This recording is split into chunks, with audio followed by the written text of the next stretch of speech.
আজকে খুবই দুঃখের সাথে আমাদেরকে বলতে হচ্ছে যে জুলাই গণ অভ্যুত্থানে 2 বছর দ্বিতীয় বার্ষিকী যখন আমরা উদযাপন করছি, স্মরণ করছি আমাদের শহীদদেরকে, এবং আমরা যে গণতান্ত্রিক বৈষম্যহীন বাংলাদেশের আকাঙ্ক্ষায় জুলাই গণ অভ্যুত্থানে আমরা অংশ নিয়েছিলাম, আত্মত্যাগ করেছিলাম, সেই বাংলাদেশের পক্ষে, সংস্কারের পক্ষে, বিচারের পক্ষে আমরা কথা বলে যাচ্ছি।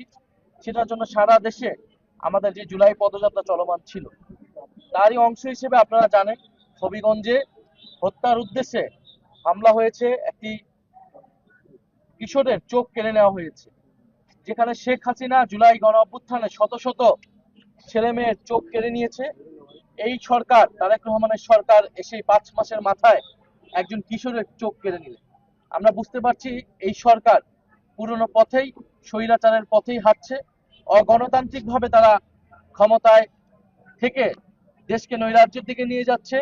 তারা গণভোটের গণরায় মানে নাই, তারা স্বাধীন পুলিশ কমিশন করে নাই, অর্থাৎ তারা সন্ত্রাস নির্ভর তারা একটি রাষ্ট্র তৈরি করতে চাচ্ছে। যেটা আগে ছিল সেটাকে তারা অব্যাহত রাখছে।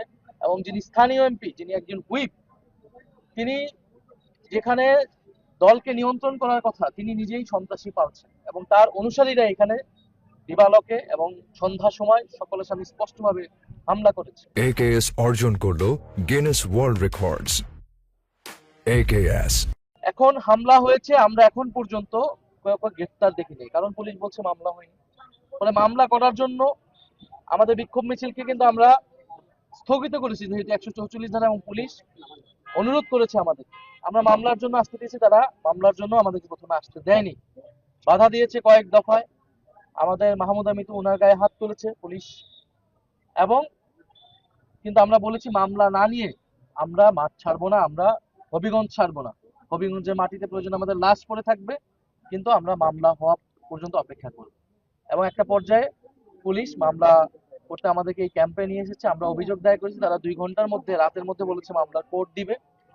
এবং আপনারা দেখতেছেন, আশেপাশে শুনতেছেন যে যে সন্ত্রাসী বাহিনী, যে স্থানীয় এমপি এবং বিএনপি সন্ত্রাসী বাহিনীরা তারা কিভাবে আতঙ্ক তৈরি করার চেষ্টা করছে। আপনি দেখেন গত 16 বছর তাদের এই উলম্ফন কোথায় ছিল। যখন বালুর ট্রাক দিয়ে বেগম খালেদা জিয়ার বাসা ভবন আটকে রাখা হয়েছিল, আজকে তারা সেই ট্রাক বসিয়েছে, তো তাদের হিম্মত হয়নি তখন সেই ট্রাক সরানোর। গত 16 বছর তাদের হিম্মত কতটুকু বাংলাদেশের জনগণ কিন্তু দেখেছে। সাধারণ মানুষ যদি গণ অভ্যুত্থানে নেমে না আসতো, ছাত্ররা নেমে না আসতো, এই গণ অভ্যুত্থান সফল হতো না। আপনি যদি বলেন এখানে মিথ্যা প্রোপাগান্ডা ছড়ানো হচ্ছে যে নাসিরউদ্দিন পাটোয়ারি কটূক্তি করেছে, এটা বলেছে, সেটা বলেছে, নাসিরউদ্দিন পাটোয়ারি অথবা আমাদের দলের যে কেউ যদি